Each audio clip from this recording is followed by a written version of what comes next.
கான பாடுன காசை வச்சு காரு பங்களா வாங்கலாம். சாதிக்கு அப்பாவை வாங்க முடியுமா? இந்த உலகில் வில்லை கொடுத்தாலும் பார்க்க முடியுமா?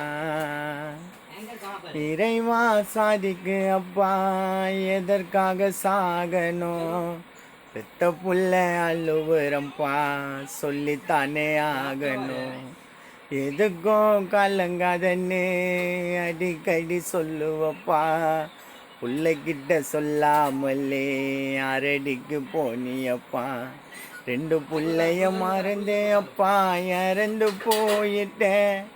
நீ இறந்ததினால் சின்ன புள்ள அனதையாயிட்டேன். வருவாயப்பா மீண்டும் வருவாயப்பா. உன் மருமகள் வயதில் மகளாய் பிறப்பாயப்பா.